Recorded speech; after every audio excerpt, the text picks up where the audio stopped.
नेमकी काय जवानांची या सगळ्या पैलवानांची अडचण झाली हे आपण 4 वाजता थेट जालन्याहून पाहणार आहोत। वळूयात अन्य काही बातम्यांकडे। लोकसभा निवडणुकीच्या पार्श्वभूमीवर राज्यात राजकीय घडामोडींना वेग आला आहे। राष्ट्रवादी काँग्रेसच्या आमदार, खासदार आणि जिल्हाध्यक्षांची 26 डिसेंबरला मुंबईत बैठक बोलावण्यात आली।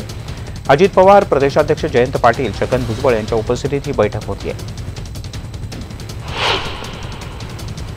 मुंबई काँग्रेसचे अध्यक्ष संजय निरुपम हटाव या मागणीला पुन्हा एकदा जोर आला। यासाठी मुंबईतल्या काँग्रेस नेत्यांनी दिल्लीमध्ये जाऊन काँग्रेसचे प्रभारी मल्लिकार्जुन खरगे यांची भेट घेतली। नसीम खान, एकनाथ गायकवाड, कृपाशंकर सिंग हे दिल्लीला गेले होते। निरुपम यांना हटवून काँग्रेस मजबूत करण्याची मागणी या नेत्यांनी केली। तसंच मिलिंद देवरा यांना अध्यक्ष बनवा यासाठी खरगे यांच्याकडे आग्रह धरल्याचंही कळतं। 2019 साली नरेंद्र मोदीच पंतप्रधान होतील, मी आहे त्या पदावर खुश आहे असा पुनरुच्चार नितीन गडकरी यांनी केला। मला माझ्या खात्यातील बरीच कामं करायची आहेत असंही त्यांनी नमूद केलं।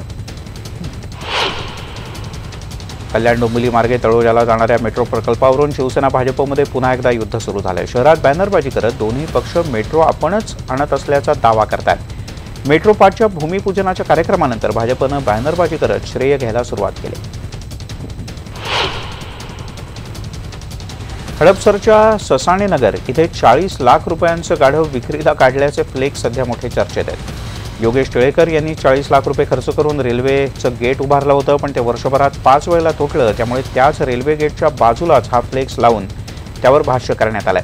राष्ट्रवादी काँग्रेसचे नगरसेवक योगेश ससाणे यांनी हा फ्लेक्स लावला आणि 40 लाख खर्च झाल्याविषयी प्रश्न उपस्थित केला आहे। आणि आता एक जबरदस्त थरार। नाशिकमध्ये एका टाटा नॅनो कारनं अचानकपणे पेट घेतला। सुदैवानं कारचे चालक सौदणकर हे सुखरूप आहेत, त्यांना कुठलीही इजा झालेली नाही। राणेनगर परिसरात ही घटना घडली। ते गाडीत बसून जात असताना अचानकपणे धूर येऊ लागला। तडकाफडकी त्यांनी गाडी बाजूला घेतली आणि अवघ्या काही क्षणात ते बाहेर पडले आणि गाडीने पेट घेतला।